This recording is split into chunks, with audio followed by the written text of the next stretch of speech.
I was asked to do some reaction videos, and I was also recommended by a friend to play Space Marine 2, the Warhammer 40,000 series, but I had no idea what it was. Like, all the Warhammer stuff that I'd seen had been in the shop windows where they sell the figurines and like what I assumed to be like a card building game. I was met with disappointing shakes of the head and you need to watch these lore videos, and I thought I would just try and marry the two of them. If I think that the lore's interesting, it would make me more apt to play the game. And also, when you get into a game, if it's an adaptation, a lot of the lore is implied. It's geared towards those who already have a little bit of background knowledge of that universe, so maybe somebody like myself might not have the best experience because I don't know anything about the universe. So getting some of the lore on board might help me enjoy the game a little bit better, or be less likely to get a couple of hours into it and go, fuck this game, I quit, because that might happen. Alright. Hi everyone.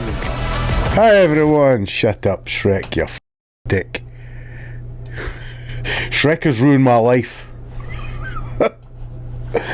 Hello everybody, my name is Bricky, and this is Hi again, a Bricky. long video and a large project that has been going on for quite some time. This is, I need two hands for this. This is every single Warhammer 40k race in kind of a nutshell, explained, a little bit of explanation, a little bit of lore, a little bit of talking about the tabletop, mostly lore, what they're all about, and also a little bit of background for those of you Is it card building though as well? no clue what Warhammer 40,000 is. Now you see, Warhammer and Warhammer 40,000 is a universe people hear plenty of but don't know a whole lot about. They see, oh, there's these dudes in big power armor with chainsaw swords, and they got these big old green orcs, and there's some bugs over there, and everyone calls these guys weebs, and then there's these spiky bitches. Where do I start? Well, this video is particularly for you, or for those of you who have a little bit of knowledge, but you're kind of curious about heretical the viewer different races and factions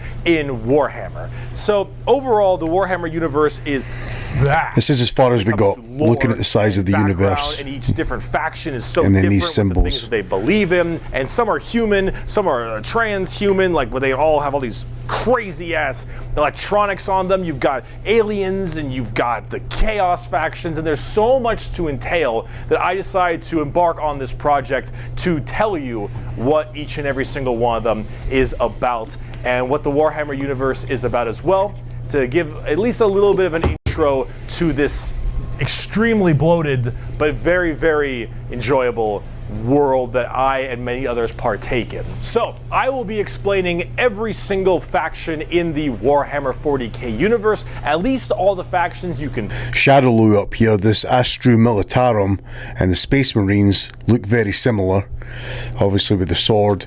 Dark Angels, Blood Angels, Tyranids, Tau Empire, Inquisition, Imperial Knights. So there look to be some maybe links or patterns here that might be some like alliances, Chaos Space Marines, like I say, these two here. And then there's orcs who, if they're anything like the orcs in Tolkien, they're probably the bad guys. Play as, and some smaller factions here and there. I will not be discussing absolutely everything in it because that is a little bit much, and I'm not going to go too mega deep into the lore. I'm going to give you a pretty solid overview of each of the different factions and have you learn a little bit about them, and we'll discuss a little bit of the tabletop as well in case you were curious about that. But for this episode entirely, we are discussing the Imperium of Man, because that takes up a fat chunk of Warhammer lore. Oh, boo-hoo! What is Warhammer 40,000? Well, the 40,000 starts off is the year 40,000, the 41st millennium. That's where it takes place, is in the year 40,000, a couple of years from now. 41,000 AD. You're already more knowledgeable. Let me read you a quote, first of many quotes in this video. It is the 41st millennium. For more than 100 years, the Emperor has sat immobile on the golden throne of Earth. He is the master of mankind by the will of the gods, and master of 1,000,000 worlds by the might of his inexhaustible armies. He is a... So he's ruled for over 100 years, which leads me to believe that they're more than human, superhuman. a rotting carcass. You don't reign for that long. You don't even live for that long, really. Dark age of technology. You can. He is the carrion lord of the Imperium, for whom 1,000 souls are sacrificed every day so that he may never truly die. Okay, there you go. So their souls sacrificed to feed him so that he doesn't die. That's what keeps him perpetually on the throne. Chosen by the gods, supposedly. Such times is to be amongst untold billions. It is to live in the cruelest and most bloody regime imaginable. These are the tales of those times. Forget the power of technology and science, for so much has been forgotten, never to be relearned. Forget the promise of progress and understanding, for in the grim, dark future, there is only war. There is no peace amongst the stars, only an eternity of carnage and slaughter, and the laughter of thirsting gods. Everything blows, and it blows fucking hard. Warhammer is probably the most dark. That guy looks like he blows hard. Universes ever in fiction, or at least like top 3. Everything is so absurdly horrible, destructive, or overpowered that it all kind of ends up canceling itself out. It's like Dota. War rages across the galaxy. Interstellar travel is only possible due to sacrificing 1,000 souls a day to a rotting carcass of a man who you believe to be your god. Demonic gods and just demons tear open the fabric of reality on a whim. Jesus. Other Xenos or even other humans end up killing each other in untold billions across the galaxy. It is a time of unending war, slaughter, and a bloodbath amongst everybody. Planets are deemed unrecoverable and are completely destroyed on a whim. Everything sucks, but that's like the charm of it. See, everything in Warhammer is evil. But being evil is kind of fun. Like, humanity, in its own right, is a xenophobic, prejudice, and religious zealot group that kill each other just as much as they kill all of their enemies. So, not much different from 2024. Just more technology and bigger numbers. But they're like mid to high tier evil on the evil scale of Warhammer. Evil scale. Okay. Guys who bring food, Tyrannids, Orcs, Elder, Imperium of Man is above Elder and Orcs. Hi Penny, wanna say hi? Oh, don't be shy. Oh, come here. Oh, my girl. Hi Penny. Oh, my mouth is open. Oh, hello. Say hi. Say hi to YouTube and everybody else. Say hi there. Hi. I think we might have switched off the... Whew. Alright, down you get. Alright, back to it. Now that we've said hi to the dog. Nobody is good. No matter who you are, everyone is some flavor, some color of evil. Whoever you pick, you are going to be the bad guy. But that's the fun of it. Because being the bad guy is badass. Villains are cool. They look cool, they got cool outfits, they got cool weapons, they got cool armies. Villains are cool, man. And when everyone is a villain, everyone is pretty cool. That's what makes this so charming, is that everyone can be the bad guy. So let's start off talking about the main bad guy, quote unquote, the Imperium of Man. It's hair, whack. It's gear, whack. The Imperium of Man is the main empire of the human race. All of humanity is double-headed under this Zelda one flag called the Imperium. Eagle of Hyrule. About 10,000 years ago, there was a man. He was the Emperor of mankind, a 10-foot-tall psychic demigod who led humanity across the stars to colonize tons and tons of worlds, create superhuman soldiers, and really bring humanity into a new age. This man, the Emperor of mankind, was a psyker. And a psyker is like a magician of sorts. In the world of 40k, there is the warp, the immaterium, kind of like hell, but sort of like a purgatory dimension of hell. And a psyker is someone who can take that power and manifest it through their mind to use it to do stuff, like witchcraft stuff, magician stuff, spells, and lots of other things, but we don't want to get too into that. The Emperor, big boy psyker, top tier, A+, maybe even S. Now, the Emperor created a bunch of suns. Yes, created. Okay, so did he say that the warp, the space between the fabric of space, is a hell that you get magic from? So this guy is able to use the space between the fabric of space to use magic, but that's hell. Is that right? A bunch of suns known as the Primarchs. He created 18 Primarchs to have them lead all of the different legions of humanity to the different stars and planets to help colonize and bring it out. These Primarchs are basically... These guys are basically the Imperium's generals, right? Like little versions of the Emperor. Not all of them are psychers, but a lot of them are very, very powerful, and they lead his special Space Marine legions. Then this big clusterfuck happened called the Horus Heresy, where the Emperor's favorite son, the Primarch, the Horus Heresy, joining Chaos and leading 9 of the 18, half of his Primarchs directly to Earth to fight down the Emperor himself. Now, if you want to know what Chaos is, remember what I mentioned earlier, the warp that imitates the Horus Heresy, so that was like a revolution. I mean, there's nothing more heretical than Horus. Imperium, the hellish place. In there relies the 4 chaos gods. Imagine like Satan and 3 other Satans. The warp being kind of evil, those chaos gods, that's the reason. And so those chaos gods manipulated Horus, and then Horus helped manipulate all 8 other Primarchs to lead this giant coup directly on the Emperor on Earth. I'm fucking lost already. What the fuck are you talking about? So there was a rebellion, but who, like, what the fuck? I've got fucking no idea, right?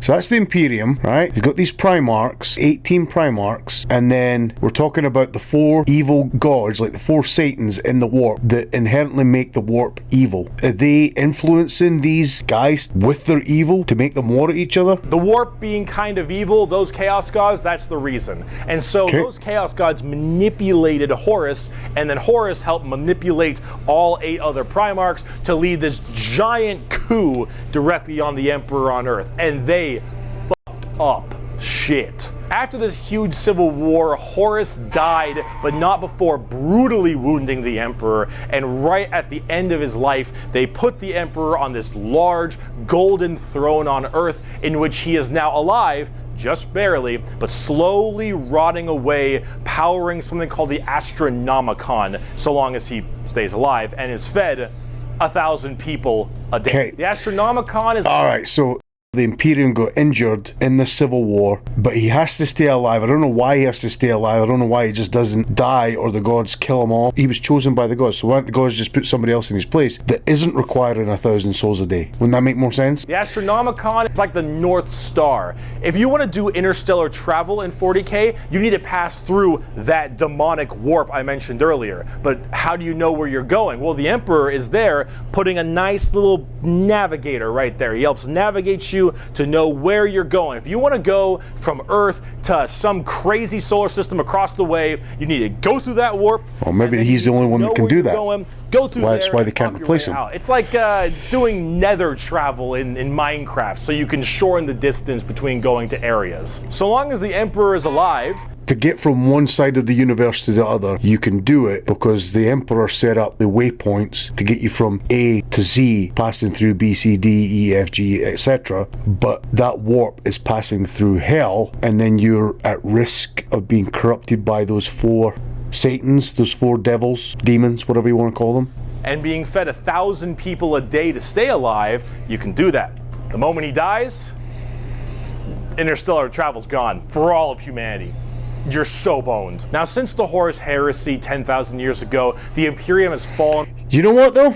Getting rid of interstellar travel for all of humanity forever, that might be the solution to ending the war. Just saying. Because if you can't get your army from in one part of the universe to the other, you can't war with them. So you're kind of stuck where you are in your home, where you belong, like staying in your own country and not invading the rest of the universe. That's a novel concept though. From grace substantially. All technology has started to dwindle and die. There is now giant fundamental religious extremists that now believe the Emperor of Mankind was a deity, a true living god, which is probably the last thing the emperor would have wanted to be remembered for. So now you have this thing called the ecclesiarchy, which is this giant church entirely devoted to spreading the good word of the emperor. He is now the holy emperor god, the god emperor of mankind, and all of the Imperium has taken up worshiping him to the fullest extent and killing anything that isn't humanity in his name. The Imperium has this futuristic gothic tone to it and a hefty religion. I was going to say, it's just like the church. Centuries gone by, the Catholic Church and the Pope, Holy Roman Emperors, the Church of England, like the King of England running the Church of England. These are not novel concepts. Zealotry to them. If you think anything against the Emperor, that's heresy and you deserve to die. That is called being a heretic. Heretics die in 40k. There is no such thing as freedom of religion. There is no such thing as freedom of speech. Thing as any kind of tolerance. Everyone is a religious zealot. Some more than others. So right now, everyone in humanity is trying to expand their empire across the stars. If you are a heretic, someone who doesn't believe in the Emperor, you are deserving of death. If you are an alien race of any kind, you are a filthy Xenos and you deserve death as well. So long as the murder continues and humanity expands, the Imperium of Man is very, very happy. However, the largest fighting force of this Imperium is my personal favorite faction, and the first faction we will discuss, the Astra Militarum, or also known as the Imperial Guard. Pretty shit The now, Imperial man. Guard. You finished? That's it, man. Game over, man. The Imperial Guard is the main fighting force of the Imperium, and in a world of horrifying creatures, galactic monstrosities, the literal demons themselves breaking through the fabric of time to kill you, the Imperial Guard are untold billions of regular men and women wearing modern day like flak armor with a laser rifle. This is the humble las gun, the main weapon of the Imperial Guard. It fires superheated plasma lasers at an extremely fast fire rate. It is reliable, never jams. It can blow off limbs, giant holes in concrete. It is overall an extremely devastating weapon in modern day. It is one of the weakest in the 40k universe. A laser rifle that never jams, it could blow off limbs, one of the weakest weapons. That's the world we're in right now. But who cares? It's the one that you start the game out with, and it would probably, in today's terms, completely wipe out the entire solar system. It has, in each battle, But it's the weakest one.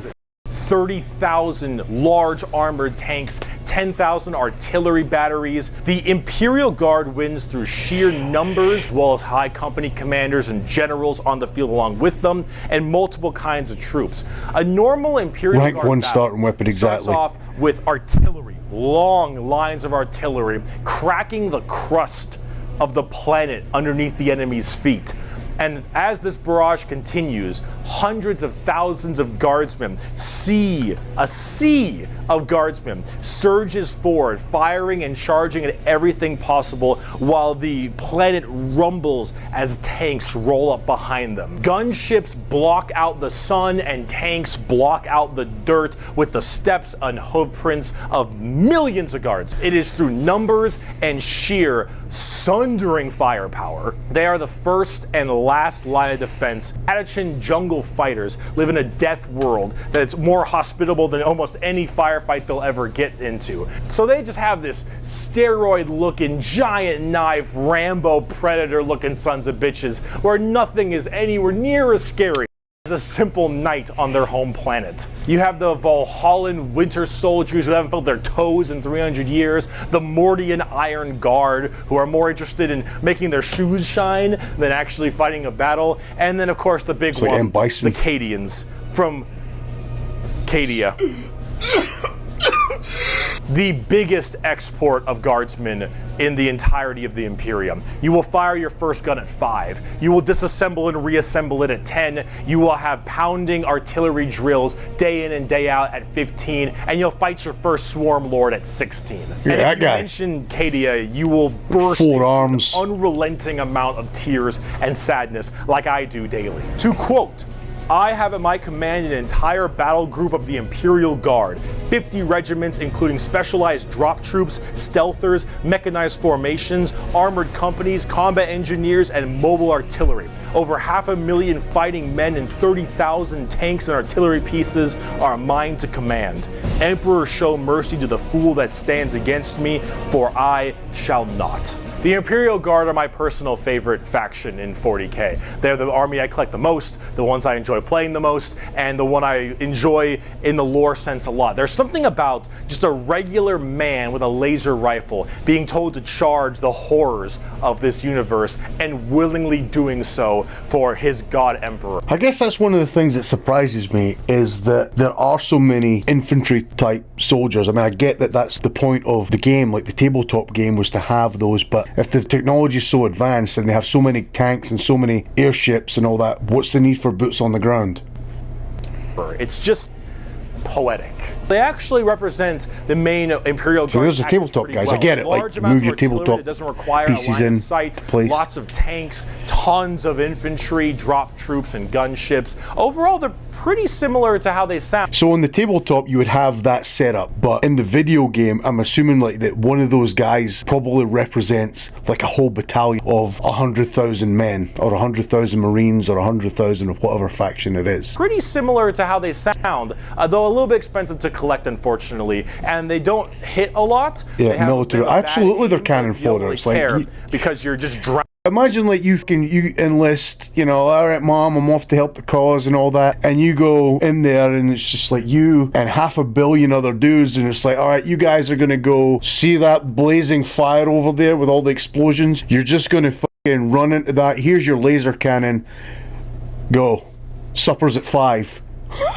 And just fucking hope that you come back. You're like hay in a field about to get fucking mown over by the harvester. Drowning them in shots. However, if you want more accurate fire and specialization, we can move on. Delusional soldiers thinking they'll make a difference. Space Marines. The Angels of Death are up next. Space Marines are genetically engineered super soldiers and superhumans. They're given extra organs, their skin tissue is toughened, their bones are stronger, they're taller than the average person. They're pretty massive people, and these are the specialized super soldiers that carry out a lot of the more specific tasks for the Imperium, and there's tons of legions of them. In fact, there's one per Primarch. Each Primarch, the Emperor's son, as I mentioned before, oversees 2 pairs of jeans for $10. Space Marines. The genetic upgrade they get is based on the genes of said Primarch. It's something called a gene seed. That's what brings them up to this like superhuman level. As stated, each Primarch has their own legion. Robot Girly Man has the Ultramarines. Jagatai Khan has the White Scars. Rogel Dorn has the Imperial Fists. Corvus Corax has the Raven Guard. And there's a whole bunch of other side sections that are also. So depending on who your Primarch is, that's the sort of special abilities. So maybe some of them will have extra health, some of them will have higher strength, some will have like higher dexterity or things like that. I don't know what the actual characteristics are, but I'm guessing each one has different unique skills, right? More stamina here, more firepower, more magic, more access to the warp, right? Average Space Marines, which we will discuss in a bit. Extremely powerful soldiers. In fact, where they differ comes down to which Space Marine Legion we're talking about. For instance, the Ultramarines done by Robot Gilliman are the main blue boys. Strong in almost every way, the jack of all trades kind of group that are a little bit too strong, and that's a lore problem, but the White Scars they're OP. By Jagatai Khan, the blue guys are OP. Speed freaks, go fast. We're talking attack bikes, we're talking land speeders. You want to go in quick, you want to hit them hard. Right, there you go. So speed, so like those guys, blue guys are strength, these guys are more speed and agility and all that. Technology's based on speed. Buzzsaws. Fuck you, Pale King. Salamanders love fire. Fire in the forge, fire in battle. Flamers, melta-guns, multi-meltas. Just so long as something can be burning, that's big. And they're also actually some of the nicest of the Space Marines. A lot of Space Marines have this kind of like holier-than-thou thing, but they're also like all black. But not like just regular black, like 3 a.m. line at a White Castle. Black people meet. A charcoal, dark, ashy exterior and blazing red eyes. Apparently something about living on their home planet of Nocturne, which I don't know if that makes much sense, but who cares? This is like fantasy land anyway. Overall, yeah, so if there wasn't any light, wouldn't they be probably white? If there's like less sunlight, they would have less melanin on their skin that they would need to protect them from the sun, so they'd be whiter, right? Just a thought. Salamanders are actually one of my personal favorite legions because they have a nice, like, more heartwarming lore, as opposed to being super evil like everyone else is. Oh my god, we're not even a quarter of the way through the Space I wonder if they can. Is that how they like consume souls or something? They devour the body and the soul. Raven Guards, master of stealth and sabotage while having bird helmets. Iron Hands, masters of machines and vehicles while being really goddamn good at being sold on eBay after one nerf. Space Wolves, Vikings and wolves and tons of wolves and axes, battle axes, fur everywhere. Space Wolves. Big teeth. Blood Angels, the genetic defect to make them want to drink blood and go crazy, called the Red Thirst. They have Cupid wings and stuff, which is a little bit strange, and they are all super gay for Sanguinius. Dark Angels are old school knights and inner circle theme, and it reminds me of, like, if you've ever read Berserk, the main antagonist, was it Griffith? He's just like this sort of effeminate looking, like uber powerful guy, and all his followers just like the guys and gals just fawn over him. It's exactly like that. It's just like every time I read Berserk and that guy would come on, I'm just like, this is gay as shit. And I'm not saying anything against gay. That was like so obviously what it was. The guys and the gals were all over him. What was that guy's name? Miura. He died as well. He died of some like massive aortic dissecting aneurysm or something like that in his 50s. So Berserk is getting ghost written, so it might take some turns that he never intended it to take. But anyway, I digress. Are you a heretic? Guts and Griffith, yeah, pretty boy. Death Watch, fancy yeah, he's like an 80s hairband guy. Because Death Watch, and they look cool though, but no one plays them. I don't know about Death Watch. They're there though. Black Templars, for the people who, if you haven't prayed at least 3 times a day, you're gonna start praying out that airlock, and you're gonna get killed if you don't say your rosary. Well, Crimson Fists and stuff, but 4 Hail Marys or you'll cut your head off. Right here. Here. Quote from the Emperor himself.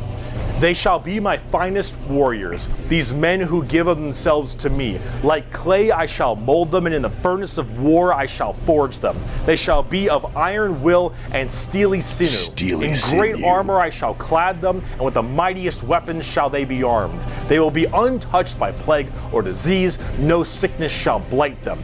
They shall have such tactics, strategies, and machines that no foe will best them in battle. They are my bulwark against the terror. They are my defenders of humanity. They are my space marines, and they shall know no fear.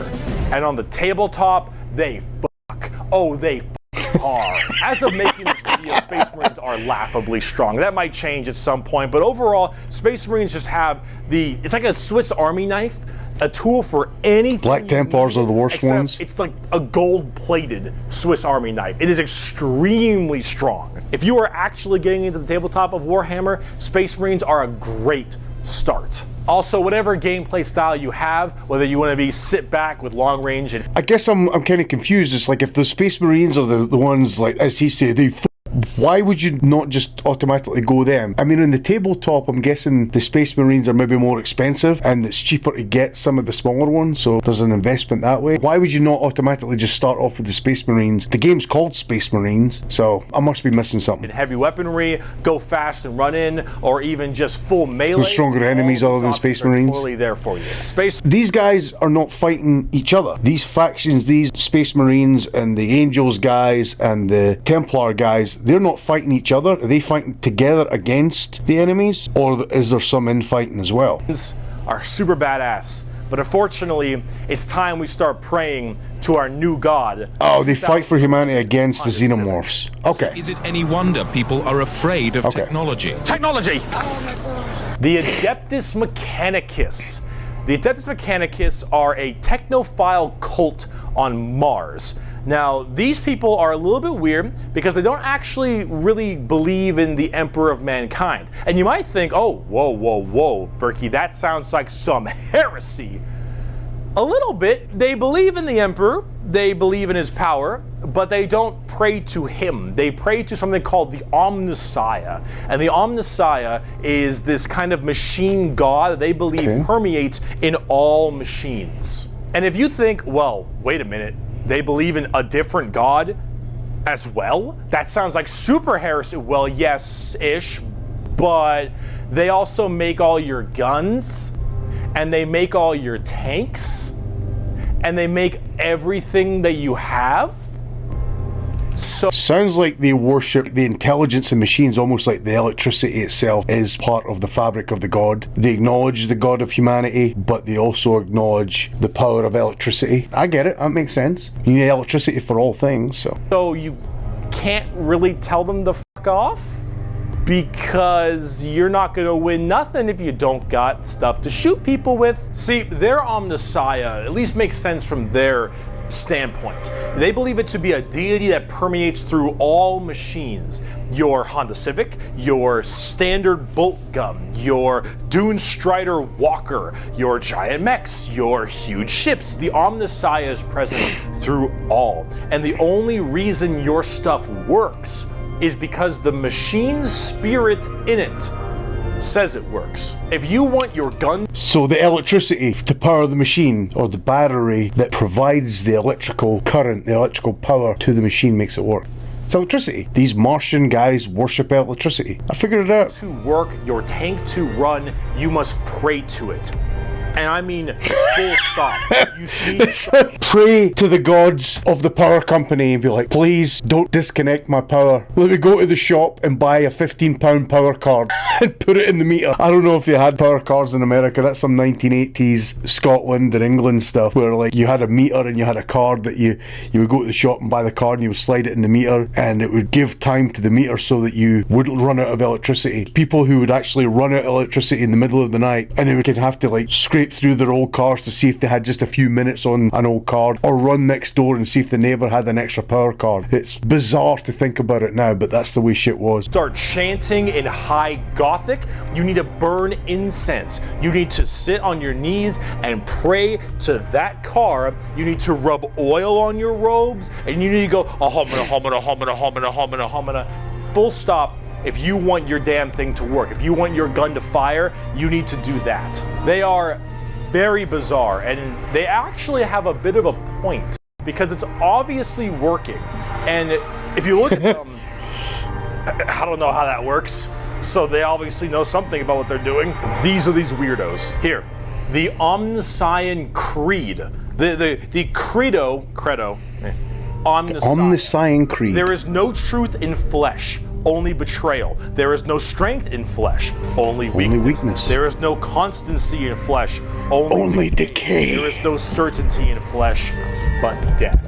Flesh is weakness, flesh is death. The Omnissiah is the god of the machines, and if you wish to be whole, if you wish to be holy, if you wish to give unto him, you must saw down your limbs and remove your organs and replace them with mechanical parts, because that is what he wants, and that is how you will become machine gods. Hard technophiles mixed with religious extremism. That is mechanics. Ex machina. Now, for their army side of things, they are with the Skitarii. The Skitarii operate with very bizarre weaponry and lots of different kinds of vehicles, tanks, and different people in between. They're very weird, but they have extremely wacky and enjoyable, and in fact quite effective, both in the real game and in the lore, weaponry and gear. Overall, as an army on the tabletop, they're very weird and have a whole bunch of different shenanigans. But if you like, but they're from Mars. It's not like they're from like a far off. I'd give them a pickup. Hell, they're so paranoidly. I gotta keep going. Oh, they're based in Mars, I guess, like just like humans are based in Earth. These Dune Striders you see right here, one guy was able to make them work. One guy, and he died. And they're so scared they'll never work again that they keep them on and they never turn them off, and they run around in a circle the whole time. Guys like half man, half metal ostrich. They corral it and they go into battle. Yep. The Adeptus Mechanicus. Now, if you want to talk about faith, though, Adeptus Mechanicus. Let's talk about the Sisters of Battle. All right, here we go. Followed for an eagle in The Faith faction. The Sisters of Battle of the Adeptus Sororitas, if that's how I pronounce it correctly. Alright, here comes all the thirsty boys. Like, here's all the waifus, like all the half bionic waifus coming out. And it looks like they're all female. I mean, that would be, yeah, Sisters of Battle. I wonder how much, what'd you call it, fan art, fan art there is on this stuff. Female group of battle sisters going through the ecclesiarchy section of the Imperium. The ecclesiarchy is, of course, the church. This is, imagine a private army of the church, which is scary, and it is. The sisters are an extremely zealotous force, and they take this to a full extreme. They believe in three main things: faith, martyrdom, and fire. Through the bolter, faith, martyrdom, and fire. And the melta, the Sisters of Battle are extremely potent at taking out chaos and heretics. Mainly heretics, because as they are a fighting section of the ecclesiarchy church, that's the big thing they want to kill. Any form of heretic holy will face the Emperor's nun justice army through those three main weapons: the bolter, the flamer, and the melta, and they will do so with extreme prejudice. Literally. They are the closest things we have to nuns in space. And I'm talking space nuns, I just said that. They carry the nun army fire on their backs. They have holy books and sigils all across their armor. Their main battle tank is a pipe organ missile launcher. They have small babies that they have removed like cherubs. Brain capacity to make them little servant cherubs to fly around and give them ammunition and shit. They drop churches from low orbit as mini drop pods onto battles. They drop churches into battles and they blare war hymns and holy music. So the spaceship is just a massive cathedral. Atmosphere and shower holy water across the battlefield.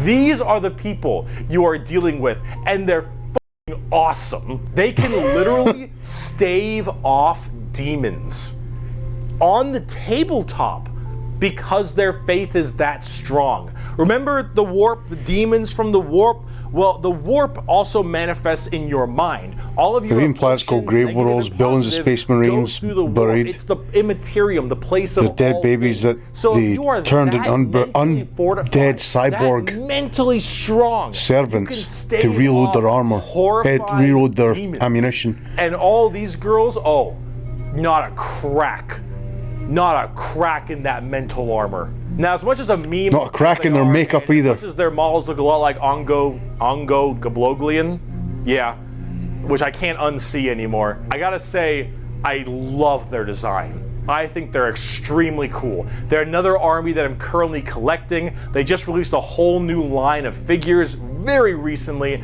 and they look so this guy's big into the tabletop stuff. From Celestine, the living, literally undying saint, from the triumph of Saint Catherine, which is literally a funeral procession as a model. Those organ tanks I mentioned earlier. This shit is the most over-the-top badassery in a lot of the Warhammer universe, and goddamn it, is it over the top. But that Sisters is of Battle like are so cool.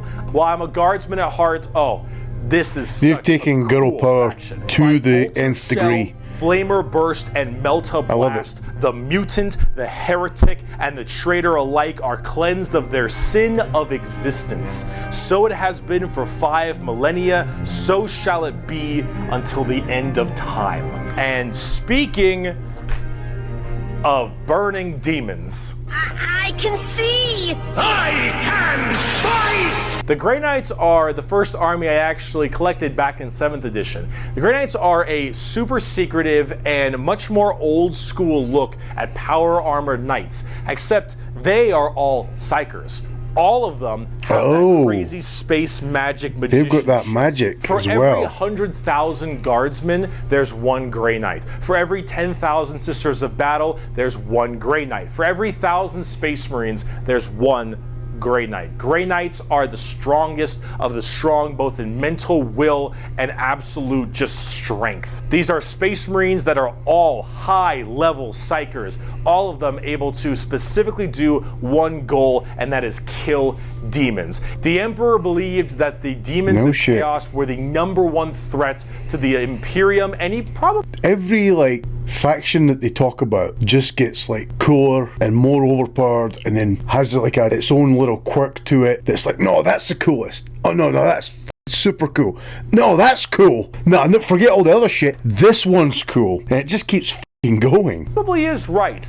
However, this group is entirely based on doing that through a myriad of tactics. Coming from the planet, or I guess the moon of Titan in the Sol system, the Grey Knights are thrown through extremely rigorous training and are as clear of mind and soul as they possibly can be. Since they don't exist technically. The warp are top secret, and your mind projects. They destroy planets too. People can go insane very fast, especially lower level psychers. These Grey Knights need to be able to harness the warp in the presence of demons and stay perfectly sane. One of their characters, one of my favorite characters, is named Castellan. So the power of the warp makes you go nuts if you can't control it or something, but these guys can stay in the warp and not lose their minds. Castellan Crow. He has a demon blade, the black blade of Mahamahama, and he has to have it on him because it tempts everyone nearby, constantly beckoning them. Use my power, use my strength, suck my penis. Whatever the possibility. And so he has to keep it on him all the time as this thing whispers to him consistently, and he has to stave it off forever, being alone in his chambers. What if he loses it on the battlefield? Because anyone who gets too close to it goes to the bathroom and leaves it against the bathroom door. Somebody walks away with it. Of heart and mind, and all the characters in the Grey Knights are basically like that. The only issue is that the Grey Knights have a scorched earth policy, more ways than one. If they're fighting demons, demons corrupt and make people crazy. So if I'm a guardsman and I'm fighting demons and the Grey Knights arrive and they kill all the demons, I'm a risk. And so guess who's not making it out of there? On the tabletop, they're very strike fast, strike hard kind of. And now we are all around the place. They are fast strike groups, small amounts of models because they're so dang strong. You only have so many characters, but with it, you get in there, you're very tough, very tanky, you hit really hard, and you try to bounce around the battlefield quickly, but you don't have numbers, and so every dead Grey Knight hits really damn hard. So you said like for every 1,000 Marines, you have one of these guys. And also, Caldor Drago is a thing. We're not even going to get into Caldor Drago. All right, that is, oh my goodness gracious. I am the hammer. I am the mail about his fist. I am the spear in his hand. Though we are lost, I am the shield on his arm. I am the flight of his arrows. I am the hammer. I am the sword. I am the shield. I am a soldier at the battle at the end of time. Grey Knights are pretty hardcore. They are as holy as you can get for a Space Marine. If you like Space Marines and you want to, that they're holy enough, you want to be holier, Grey Knights. Now, if you want to be holier and big, let's talk Imperial Knights. Oh, alright, this is what I'm talking about. It's like, well, you get these guys, you get the Space Marines, and they're the strongest, and these are they're like hardcore, and then you got these gals, and they've got faith, and they will rain fire down from the heavens, and they've got these churches, and they are just ass kicking. But then you've got these guys that are just overpowered, and you can't even stand up to them. You only need one of these guys to obliterate 1,000 of this thing, and then they've got this one above it. It just keeps going. It's getting like ludicrous. Gigantic walker. It's kind of like guns though, right? All right, we've got this, we've got this like sling, and it's a thing around it, throws a rock. And all right, now we've developed this thing, it's called catapult. Oh, now we've got these bows and arrows. Now we've got this crossbow thing. Now we've got this musket thing. This is like way cool. And now we've got like revolvers, and now we've got shotguns, and now we've got rifles, and now we've got machine guns. And it just keeps going, and it just gets more and more ridiculous. Some of the stuff that we have today, like in real military stuff, is ridiculous. I mean, imagine 100 years ago even trying to contemplate this stuff. Like, that's what I feel like this is. It's just like, it just gets more and more bizarre. Here's the size of homes or medium-sized buildings Do you want to kill heretics, but you want to kill like 40 of them per turn? Do you want a gigantic old planet-destroying Jedi noble house style of walkers with giant chainsaw arms? Then you got Imperial Knights. Imperial Knights, it's not a whole lot to talk about them. Imperial Knights are just a brain walkers. inside a death machine Terminator. Like house feel to them, like literally like they're houses. Each Imperial Knight comes from a house, and each of them act in their own special way. These behemoth of walkers also destroy almost everything in their path, killing full swaths of squads in a couple shots, stepping on legions of troops. Like, these things do not mess around, and they look so cool. Imperial Knights and Chaos Knights, actually, for that matter, don't have a whole lot to discuss. They're just super big, heavy walkers, and they look different depending on your house or chaos god you currently believe in. And overall, these things are just really cool if you want to murder everything in your path. They're the big, scary, big unit of Warhammer, and if you want to collect them, go to town. They make for a great painting project too. Getting more back down to earth, let's talk something about a little bit different, a little more gold. If guardsmen are regular soldiers, Space Marines are super soldiers, Grey Knights are super soldiers, the Adeptus Custodes are super soldiers cubed. The Adeptus Custodes are the third major army I own. I know, 3 armies. I know, I got carried away, okay, but that's all. I only have 3, okay? They are our final brand of Space Marines, but these ones are super special. Okay, if a guardsman is 6 foot, don't worry, guys. The last ones that were just kind of special, these are super special. It's ridiculous. A Space Marine is 7 feet. A Custodian is 8 feet. These are the giant defenders of Holy Terra, which is also Earth. Earth is Terra. Earth, Terra. Themselves. These are the people that literally guard the Emperor's throne room. Hence, Custodes. These boys protect the Emperor's throne room at all times and are literally like handcrafted people. They're not humans brought up by a gene seer or something. These are all handcrafted super soldiers. I think from a... What do you mean handcrafted? These behemoth of men are like 8 feet, 8.5 feet tall and functionally immortal. They stand still, spear in hand, for hundreds of years without the need to sleep and barely even the need to eat, watching over the throne room and every other area of Holy Terra for their entire purpose in life.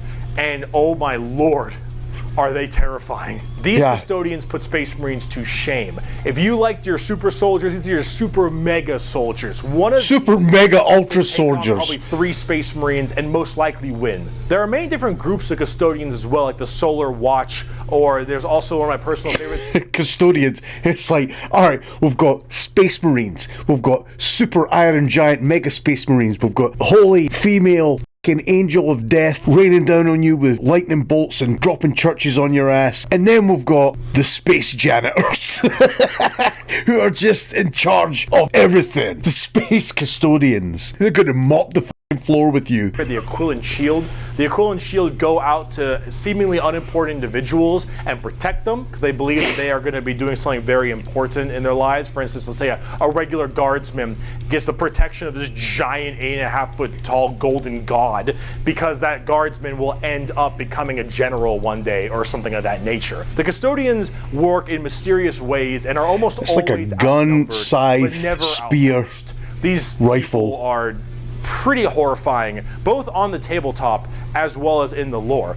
There are very few of them, however, and there's actually an extremely small amount of them, but that's kind of the point. There's only so many of these people that can have war gear this strong, weapons this powerful, and training this good, and the Custodians have all 3 of it. For 100 years, I stood my watch amidst the somber shadows of the Sanctum Imperialis. I was still as a statue, but always ready, always attuned to dangers unseen. Days, months, years passed by. They wiped the floor. You're gonna mop up the floor with you bitches. Yet within, little moved and nothing changed. For 100 years, I did not but wait. Yet had any threat appeared, I would have struck it down in a heartbeat. For 100 years, I stood my watch, and as it ends, I can tell you this: patience is a weapon. The Custodians are the top dogs of the Imperium, and they hurt just Got a that same lion way. scarf But I do on. want to discuss a little bit about the Sisters of Silence before we get out of here, because the Sisters of Silence I also Sisters have of a few of, Silence. and they're really fun, but they don't get enough attention. These kind of bald plume ladies are a whole group of pariahs, or also known as blanks. We'll be referring to them as blanks from now on. Blanks. So as every mind is somewhat connected to the warp, these blanks are a genetic mutation that has it suppressed heavily. Because of that mind suppression, normal people feel this weird, like, uncomfortable nature when around them. When a Sister of Silence walks past them, you feel ill. You feel just uncomfortable and strange. So most of them don't actually live past childhood, because once they are birthed, they're, well, you know, killed or something at a very young age, because they just emit a horrifying aura. These ladies, I'm however, so are uncomfortable guardians of around the you. I throne just as have to well murder for you. more psychic threats. See, none of the custodians are psychers, so they have a difficult time dealing with major demons and other kinds of psychic phenomena. These sisters are extremely specialized. So as powerful as those custodians are, they have vulnerabilities when it comes to psych-based stuff like demons from the warp. Strengths and weaknesses. So they're not just like overpowered, superpowered, no weaknesses, anything like that. That's good to know, because otherwise that just is boring. All of them taking a vow of silence, as they don't speak, hence the term Sisters of Silence, but they communicate through hand gestures. But if there's a demon issue, if there's any kind of warp-based problem, the sisters are extremely adept at dealing with 'cause them, they're not thanks to corrupted. their blank gene. They Actually normally done well work with a the lot ads of on time this. with the custodians, because they have to deal with both kinds of threats, but they're not represented that way on the tabletop. In fact, they only have like one real model for them, which is very unfortunate. I hope they'll get some like news soon, because I think they should really be working together, as it is that way in the lore, but hopefully we'll get there soon. But if we're talking about blanks, let's talk assassins. My precious power ring, gone forever. It's been a long video. We're about to round it out. We got this and one more. They're called assassins. They should be, but oh man, these people will mess you up. So these are from the Officio Assassinorum, a very special organization, and they are handpicked by the Grand Master of the Officio Assassinorum from the, what was it called? Schola Progenium. It's basically an orphan school. Your parents got murdered by demons or something, you get sent to this and you get trained to be whatever. Tempestus Drop Troop, an Inquisitor, maybe even. Maybe you get a blank gene and you get thrown into the Sisters of Silence, or sometimes you just disappear. When you are taken, however, you go to one of 4 temples, because the Assassinorum works in the temple style of things. Eversor, These temples Calidus, are the Calexis, Caluxus, Vindicare. Calidus, and Eversor temples. Let's start with the Vindicare. I'm far away. I've been sitting here for 3 weeks. Poof! The Vindicare temple is the main sniper-based temple. Gigantic sniper rifles for all these assassins. Their whole point is to be able to be in a spot and sit there, eye and scope, for weeks, waiting for their perfect target, taking people out from literal miles away after It's making my shoulder stiff just fucking looking at it. Time periods. Weeks holding your gun like that. Precise, perfect aim. There have been reports of Vindicares being able to single out particular body parts from over 2-3 miles away. Temples in the head, the jugular, for instance, and been sitting there after weeks. And when they're ready, take that shot. Time is done.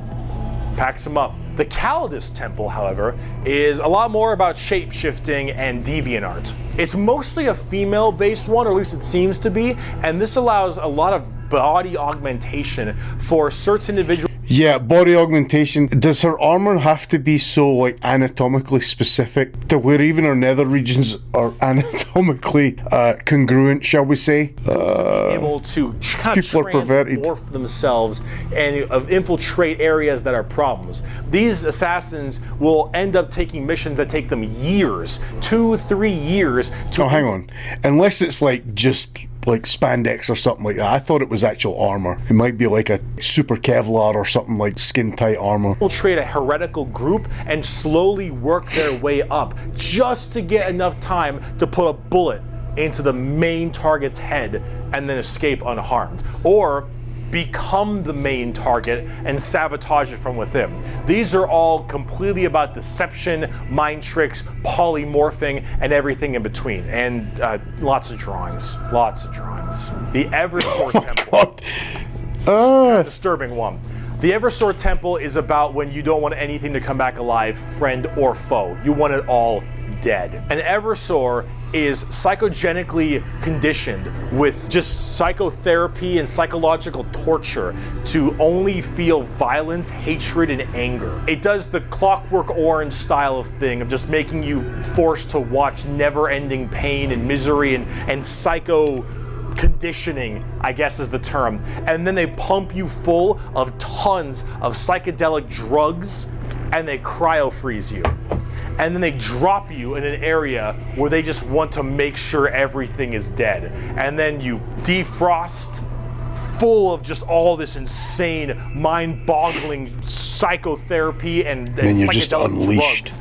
And you just go to town. Yeah, if you don't care if anyone comes back alive. You're like, all right, lost cause, send them in. Finally, there's the most bizarre temple, the Caluxus Temple. The Caluxus this is the most bizarre one? The rest of them were not really that bizarre? Temples. So that blank gene, the people will go to the Caluxus Temple with this as well. And this is where they can harness that to be massively anti-psyker or even just anti-regular people. They are seen with extreme fear and distrust among many, many people. They are described by the Eldar by quote as being pure evil. Imagine that uncomfortable feeling from that blank gene I mentioned, and then imagine them being taught and given equipment to amplify it by 100. If normally regular people feel uncomfortable, now they are basically akin to being a siren wailing directly in your ear. And if you're a psyker, oh no. The sheer presence of a Caluxus assassin is enough for you to tear your skin off. You will rather gouge your eyes out and rip your nails off than even being near this person. The Caluxus assassin is when you want psychers to literally lose their minds, and they will go on their knees and ask you to gun them down because it is a suitable choice over being anywhere near you. The motto of that temple is, that which is unknown and unseen commands the greatest fear. Now for the tabletop, assassins aren't that special. Those are pretty cool. You can call them in no matter what Imperium faction you are, and they do a lot of work for themselves, but at the same time, they're very specialized and require a lot of finesse. And they work the way you generally want them to, though. You want to cause some distortion and weird stuff, you take a Calidus. You want to just murder swaths of infantry and blow up. It's so weird, like, you want to kill I've that seen one guy, these guys you have a lot of before. psychers, Caluxus. It's I don't know nice where little, though. like, Maybe just like if you have in the a shop specific window thing or you something wanna like kill. that. And you get to choose which is really fun. But now, let's talk about the last human faction. We can round this video out before we do part 2, the Inquisition. And we have a lot to talk about with them. You seem friendly. Oh boy. Where do I even begin with the Inquisition? Take every secret police you can think of. The KGB, the Gestapo, the CIA, FBI, any of these kinds of people. Yeah. And then mark it up by about 10 and give them Space the Nazis. most power in the entire Imperium. No, you know what? How about this? This right here, it's not just a quote. This is the Imperial motto, the motto of the Inquisition. I apologize for my bad pronunciation. Innocentia nihil probat. Innocence proves nothing. The most powerful organization in the Imperium. Telling you, Space Nazis. Secret police. Their number one motto is innocence proves nothing. The Inquisition goes around like cool the armor. police or like detectives to find issues. They actually look like Bloodborne a little bit. She has like Eileen the Crow vibes, in my humble opinion, or maybe some Witcher stuff. It's a bit like Berserk armor. And they have different ordos depending on which one we're talking about. The Ordo Hereticus, the Ordo Xenos, Eileen the Crow. The Ordo Malleus, for instance, and a whole bunch of other ones. Hereticus is obvious, they deal with heretics. Xenos tries to find alien threats, and Malleus is demons. They all have different specializations in what they're trying to go for as this Inquisitor. And that's what they're called, Inquisitors. Each of them, as an Inquisitor, has their own free reign to do as they wish. They may have a ship and a crew, and they go out to find problems and interrogate people Bigfoot. a lot.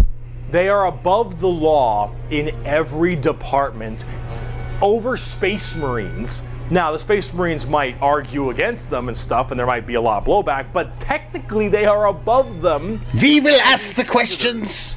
They are looking to investigate and figure out coups and cults and demonic incursions and possible Xenos issues like gene stealers or a new threat coming into an area. They're about learning that stuff and actually doing detective work. And memes aside, they're pretty good at it. The Inquisition having all of this power does make them a little bit power hungry and frantic sometimes. Oh, a little bit? Yes, you think it's so? Still a bad thing. No way. But most of them are pretty good at their job, and they spend a lot of time being very diligent to make sure that all of these leads they follow are proper and correct. They're basically space detectives with just enormous power and sometimes a bit of a power complex. And we haven't even talked about Judge Exterminatus Dredds. yet. Exterminatus. Exterminatus is deeming a planet unfit to be saved. I deem that this planet is demon infested, and taking it back will cost too many resources and is not worth it. I have now committed extermination. I deem that my PC, after all this OBS issue that we've had today, Exterminatus. On this planet. I will now sign the death warrant of an entire Imperium planet, as it is unfit to take and better to be destroyed than allow the enemy to hold it. This can mean saturation bombardment, this can mean cracking the planet's core and breaking it apart. Doesn't matter. Render this planet inhospitable to all life. Yes, the innocence proves nothing people are the only people who can choose this planet must die in its entirety. Yeah, you're playing the villain. Now, it is memed a lot, but most Inquisitors are very rare to do Exterminatus. Exterminatus is a very crazy thing. There's only so many worlds that you don't want to destroy all of them. Now, naturally, with the memes aside, there are some people who are a little bit rough on this one. But... Wait, what was that? What was that? I missed that. This one... Fidus Cryptman is an Inquisitor Lord of the Ordo Xenos. This is the guy that just goes nuts with all the, I forgot what it was called, Exterminus. I can't remember. But most Inquisitors generally don't like to do Exterminatus a ton, but it is an option they have. Exterminatus. And it's a crazy option when you think about it. Secret Police Inquisition are unfortunately not represented on the tabletop very much. You generally kind of put one in your army if you feel like it. You have a couple special options there and some side content, but they're not really fleshed out very well, and personally they need a lot more stuff put in there, and they really need a lot more effort put into them, and they're not quite where I want them to be. Overall, the Inquisition makes for a lot of the best storytelling as well, because it's a little bit hard to talk about a big story of a whole bunch of Space Marines killing something, right? It's just a big battle story. It's not as interesting. Having that you need some intrigue politics and that moral dilemma that an Inquisitor has makes for a lot better media. And honestly, the more people do it, I think it's better, because then it adds a little more humanity to the Warhammer horrible, horrible grim darkness. And exactly, because otherwise it's just, I'd seen videos of Space Marine 2 and thought, it's just like thousands and thousands of war stuff. Battle Royale stuff kind of overwhelms me anyway, but this is like Battle Royale on a monumental scale. And it just seemed banal to me. But this kind of stuff, the moral dilemmas, these Inquisitors that are just and follow the rule, but then you're going to get what they just referred to there with that Lord guy. You're going to get rogue guys that are just out to destroy, just for the sake of destroying. I like that. It brings a little bit more, like you said, humanity to it. Wow, we just finished the humans, all right? Come back for part 2 when we talk about Chaos and Xenos, because we got to talk about the 4 Chaos Gods and all the Chaos Marine Legions and the Tau and the Necrons and the Orcs. Chaos Marine Legions? So we're getting the evil version of all these factions. Jesus. And oh boy, we got a lot. I'll see you in part 2. Wow. That was overwhelming, man. There was so much information in that. I could watch that video 10 times over and probably not grasp what he's actually talking about. Interesting though. I definitely have learned a lot. Probably not as much as I need to. I'm enjoying it. We'll come back. We'll do part 2. We'll do the Chaos Legions. That should be awesome.